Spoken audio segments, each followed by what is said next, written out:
Muy buenas amigos, aquí estoy con otro viernes de denuncia. ¿Realmente Cuba era el patio trasero de los Estados Unidos? En realidad, la economía cubana antes de 1958 estaba en poder de los Estados Unidos. Veamos algunas cosas antes y después entraremos de lleno en el tema. Fidel todo lo cambió o quiso cambiarlo, todo lo manipuló. Recordemos que eliminó el Día de Reyes, eliminó la Nochebuena, después, en pago a la visita del Papa, la volvió poner, a reintegrar dentro de los días festivos del país. Increíble, los curas, el clero cubano y los religiosos cubanos llevaban desde siempre reclamándole ese día, pero con los cubanos no. Él tiene que hacerlo con los extranjeros para ganar algo. Eliminó el 20 de mayo, increíblemente, la fecha patria, el 20 de mayo, lo elimina y pone el 1 de enero como fecha patria. Nada más falso. Lo he dicho en varias ocasiones y lo repito. El 1 de enero, Fidel no había triunfado. Batista sale del 1 de diciembre del 31 de diciembre al 1 de enero sale en vuelo hacia España. Creo, no recuerdo, no es lo importante ahora. Fidel hace una carta al otro día pidiendo varias cosas a los militares cubanos, a un militar cubano que envió un general desde Santiago hacia acá, y se crea un gobierno provisional. O sea que el 1 de enero todavía la revolución, Fidel no estaba en el poder. Eso sucede el 7 del 8 cuando él arriba a La Habana, que ya no existía gobierno provisional, ni fuerzas armadas, ni nada por el estilo. O sea que cambia la fecha patria, despreciando a todos aquellos que lucharon durante años, que sí se batieron en el monte, que sí derramaron sangre, que sí sufrieron como ningún otro cubano lo hizo, y que reconocieron esa fecha como la fecha patria, la fecha de la liberación, y él llegó y la eliminó. Y fue capaz de poner el 26 de julio por encima del 10 de octubre. Del 10 de octubre no se habla mucho, el 26 de julio son 3 días de celebración, bueno, una locura como todos ustedes saben. Y bueno, hasta dónde llegó su locura por eliminar la historia, que esa es imposible eliminarla, que de la avenida de los presidentes arrancó todos los gustos de los presidentes anteriores en el país. La historia no se puede borrar y él pretendió hacerlo. Asimismo, tergiversaron, él y los que lo acompañan siguen tergiversando la relación de Cuba con Estados Unidos. Es cierto que nos encajaron la enmienda PLAC, eso no se puede negar, que si debió aceptarse o no, eso corresponde a los que estaban en aquel momento en Cuba, los que habían luchado, que sabían qué era lo que había que hacer, si se podía, si no se podía, si era objetivo hacerlo. No nos corresponde, creo, a nosotros ahora juzgar la actitud de todos aquellos hombres. Pero veamos algo de la enmienda PLAC. La segunda intervención de Estados Unidos en Cuba, intervención militar, sucede, vamos a ver,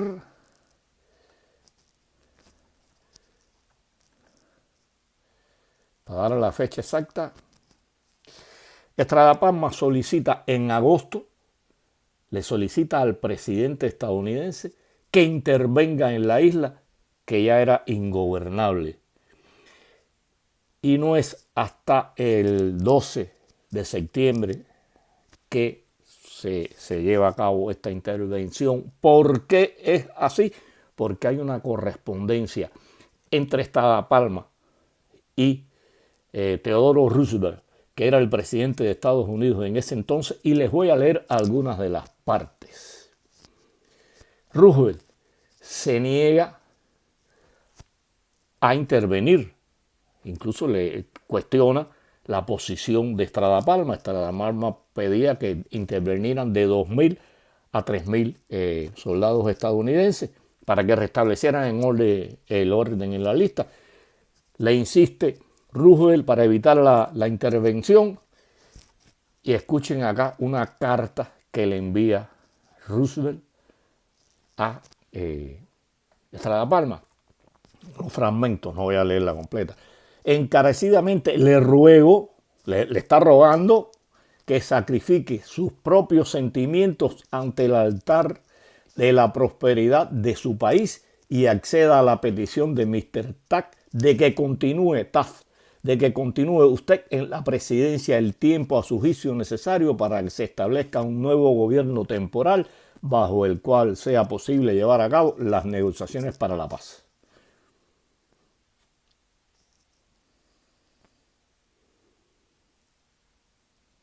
Yo envié a Cuba a Taft y Mr. Bacon en virtud de los repetidos telegramas de usted manifestando que renunciaría, que tal determinación era irrevocable y que no podía continuar más tiempo en el gobierno. O sea, aquí está, Roosevelt le dice que no, Estrada Palma insiste, manda a Taft y a Bacon para que conversen con él. ¿Y qué pasa? Estrada Palma se mantiene ahí y renuncia a la presidencia y deja al país en la bancarrota, en la locura.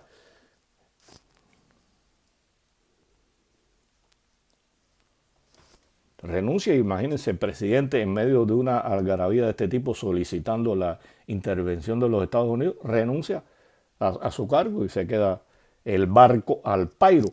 Escuchen aquí lo que dice el profesor Luis Aguilar. El hecho de que los propios cubanos hubieran invitado al gobierno extranjero provocó una ola de pesimismo y desilusión en todos los niveles de la sociedad. O sea, está reconociendo de hecho que fue este hombre quien pide eso, este hombre que insiste y abandona la presidencia. Y termina diciendo una parte, la amarga verdad fue que la República fracasó en su primera ronda. Ahí tienen cómo sucede esta segunda intervención. Luego de esto, nunca más los Estados Unidos intervinieron militarmente en Cuba. Jamás. Y el 29 de mayo de 1934 es abolida la enmienda Platt, o sea, un cuarto de siglo antes de que Fidel asaltara el poder.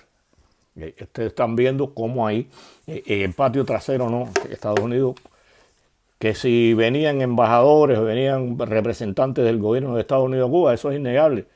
La influencia de Estados Unidos en Cuba está todavía hoy presente porque quieren establecer relaciones comerciales con Estados Unidos. Imagínense más en aquella época. Y bueno, entonces patio trasero, ellos no venían aquí cuando les diera la gana, ni vinieron cuando les diera la gana.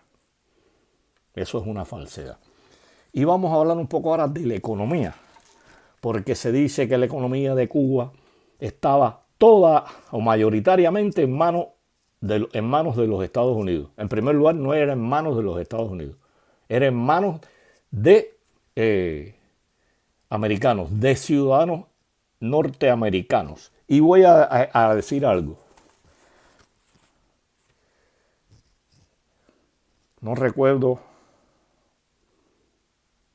En los 90, en la década del 90, estando la guerra de independencia andando, estaban el 95 por ahí, 96, el gobierno de Estados Unidos, el presidente, dicta una ley de indemnización para aquellos ciudadanos estadounidenses que sus propiedades en Cuba hubieran sido dañadas por la guerra. O sea, hay propiedades estadounidenses que están siendo dañadas en la guerra, por la guerra. Sabe que la T incendiaria acabó y también el comercio y todo se perjudicó en la isla y ellos no deciden intervenir. Lo que hacen es indemnizar a sus ciudadanos. ¿Qué pasó con esto? Un grupo de cubanos inteligentes dijeron: vamos a aprovechar esta ley, se fueron a Estados Unidos a residir, obtuvieron la ciudadanía de Estados Unidos para obtener ese beneficio, o porque ya habían sufrido problemas en la guerra, o sea, se habían deteriorado o habían perdido propiedades en la guerra por la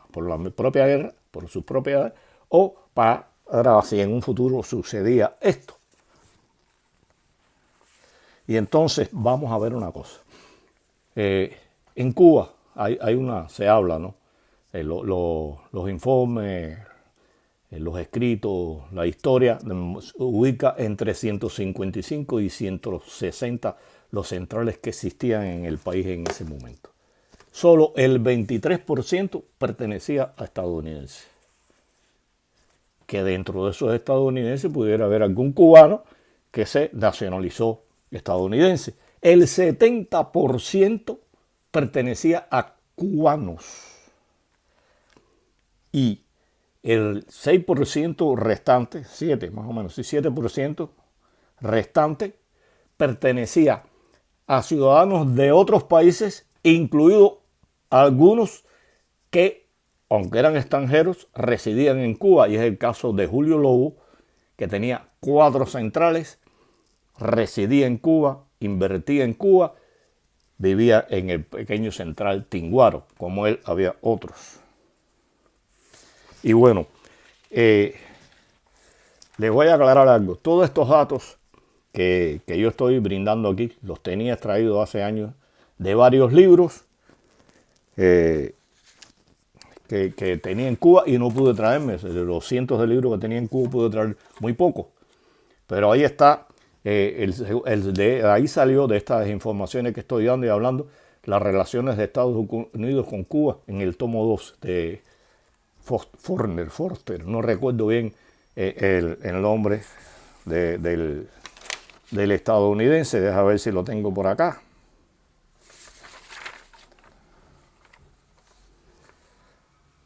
Primero, de un libro de historia de Cuba, muy bueno, increíblemente, que sacaron para los estudiantes preuniversitarios. De ahí saqué algunos datos.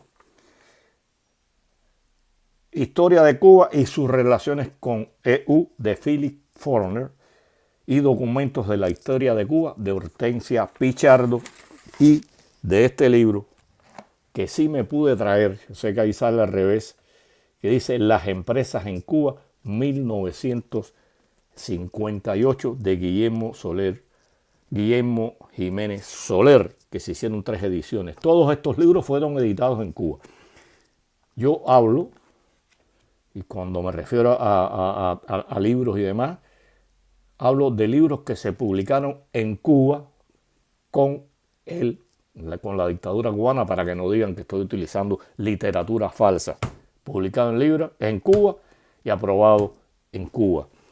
En este libro, Guillermo Jiménez plantea que hay 1.300 y tantas empresas en Cuba, y el libro no está completo. Por ejemplo, de mi pueblo, Jovellanos, no están las fundiciones, que había 2, 3 fundiciones había en Jovellanos. No están los 2 molinos arroceros de los hermanos Mateo. No está la embotelladora de refrescos, ni está la torrefactora, o sea, la de café, el molino de café. A esos grandes vuelos, me imagino que en otros lugares de Cuba sucediera lo mismo. Pero él da 1.300 y tantas industrias en poder en Cuba. Y usted lee este libro, él da todos los datos, el nombre de la empresa, quién la fundó. Un dato curioso que él lo brinda ahí, es un proceso que iba revirtiéndose, que poco a poco muchas empresas de extranjeros iban pasando a manos de cubanos. Está muy bien reflejado en el libro, se lo recomiendo para el que quiera tener una idea de cuál era la realidad de Cuba con relación a su economía. Y vamos a dar algunos datos acá en relación, por ejemplo, los canales de radio y televisión, todos, salvo excepciones, eran de cubanos. Los cines, teatros, cabarets, restaurantes,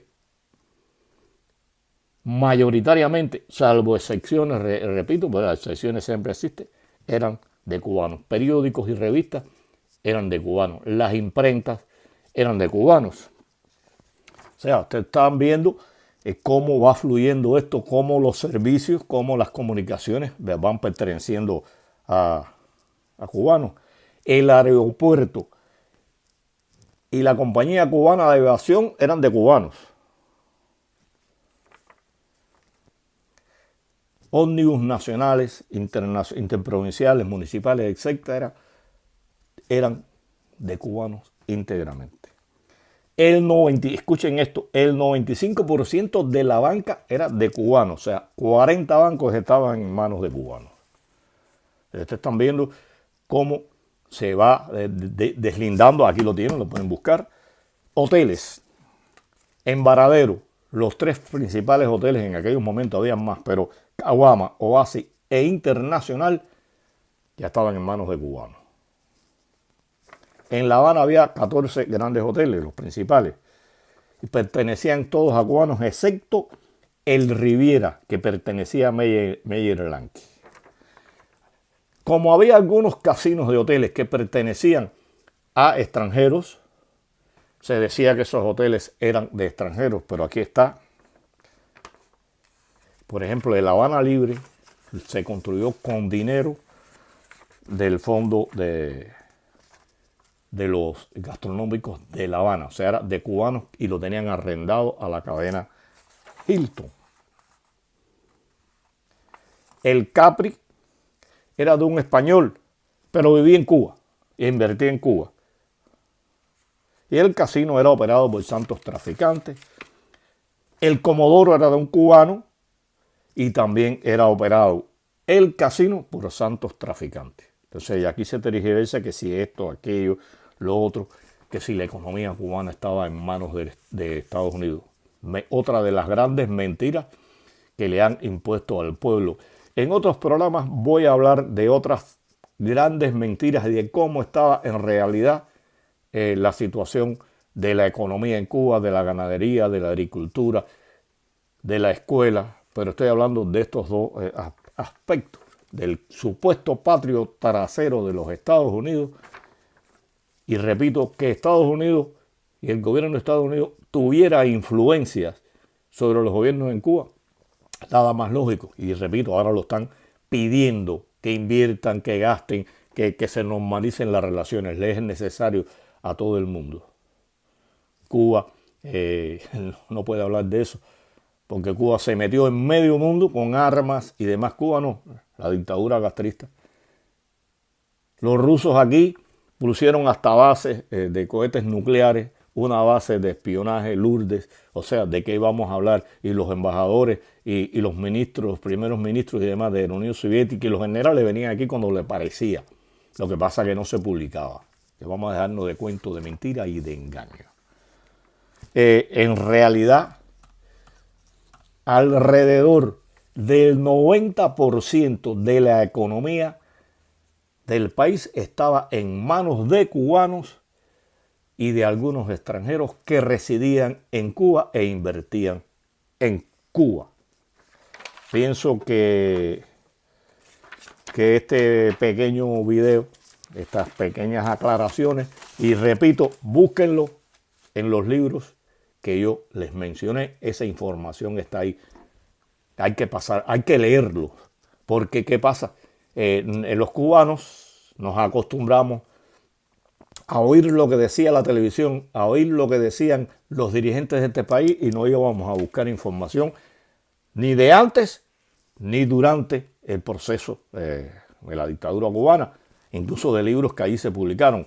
Se daba como cierto lo que decían y nos olvidamos de que los medios, todos los medios de comunicación, fundamentalmente la televisión, que era la que más impacto causa, está en manos del gobierno.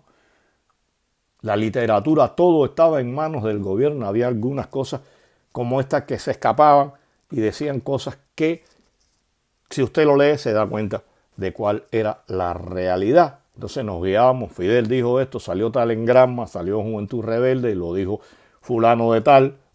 Aquí incluso los comunicadores, los presentadores, los locutores, tomaban vuelo de gente importante y de gente que conocía la realidad y se nos volvíamos a olvidar de que respondían a los intereses del Partido Comunista si no estuvieran ahí y no podían decir lo que les diera la gana. Ahora están surgiendo algunas cosas y bueno, sabe que tienen que irse del aire porque los votan. Entonces, realmente ni Cuba fue el patio trasero de Estados Unidos, ni la economía cubana estaba en poder del gobierno o de estadounidense. Las mentiras, los engaños, y hay que leer, hay que estudiar y hay que saber la historia. Repito, la historia no se puede olvidar. Un saludo a todos, hasta la próxima.